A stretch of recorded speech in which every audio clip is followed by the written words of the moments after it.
Puerto Rico. The Puerto Rico that President Trump saw amid his 4-hour visit on Tuesday evening was that of Angel Pérez Otero, the leader of Guaynabo, a well-off San Juan suburb known for its pleasantry-driven gated groups that was to a great extent saved when Hurricane Maria hit 2 weeks back. Pérez Otero drove Trump and his company on a mobile voyage through an area where rapid breezes had smothered some negation's second-story windows and thumped over a couple of trees, yet where life appeared to come back to ordinary, because of help from the legislature. Neighbors remained outside their homes prepared to warmly welcome the president, their telephones controlled up and prepared to snap photographs.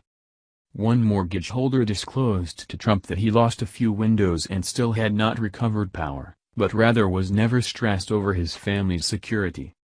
"We have a decent house, express gratitude toward God," he told the president. "That is fabulous," Trump said. "All things considered, we will enable you to have a decent time." On the off chance that the president had voyaged somewhat more profound into the island, to the groups that supported a portion of the heaviest harm, he would have seen an altogether different Puerto Rico. 10 miles southeast of Guaynabo is the city of CAGUAS, settled in a valley ringed by soaked sierras and thin mountain goes, with homes assembled thickly on the edges of gravity-resisting inclines.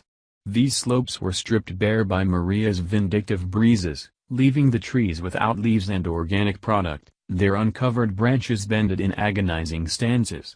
Houses that withstood tropical rain and twist for a considerable length of time were passed over their establishments and pulverized by toppled vegetation.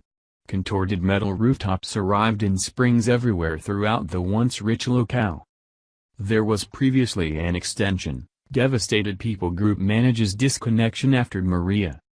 The gravity of CAGUAS pulverization hit Mayor William Miranda Torres when he saw the fallen antiquated trees of the greenhouse where his dad, the long-lasting CAGUAS chairman known as El Viejo, had his cinders spread after he passed on of disease in 2010. "That is the point at which it turned out to be difficult to keep down the tears," he said. "Regardless of how set you up think you will be, you can't be set up for something like this." In Guaynabo, the discussions, for the most part in English, are developing more positive, with neighborhood authorities posting what they see as measures of progress. All air terminals and almost all ports have revived, a large number of government specialists are on the ground, more than 65% of basic supply and enormous box stores have revived, 64 of 68 healing facilities are open, and around 70% of service stations are operational.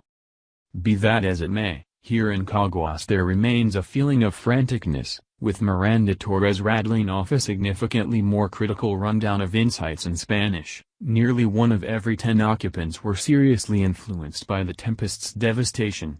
More than 1,200 homes were leveled or endured significant harm. No less than 1 individual at an asylum passed on of diabetes confusions after not approaching restorative care, and 2 individuals murdered themselves. Numerous more could be dead, not simply in CAGUAS but rather in numerous country regions where healing facilities closed down and life-saving restorative treatment was distant for a few days. Furthermore, it is hazy what number of individuals suffocated in flooding or were caught by hills of tumbling mud. After the area visit in Guaynabo, Trump went to the close-by Calvary Chapel, a zealous church that is particularly prominent with traditionalists and territory Americans who have moved to Puerto Rico. The congregation, which has various areas over the United States, has gotten huge shipments of gave sustenance, water and survival apparatus to circulate. Individuals track these gifts on the congregation Facebook page. On Thursday, suppers touched base on a sanctioned plane. On Sunday, 7,000 pounds of nourishment touched base at the airplane terminal. On Monday, 6 beds of sustenance. The congregation is anticipating the landing of a delivery compartment stuffed with more than 40,000 pounds of nourishment and supplies. Early Tuesday, the congregation told its Facebook supporters that it expected a visit from the leader and Puerto Rico's representative, alongside other exceptional visitors.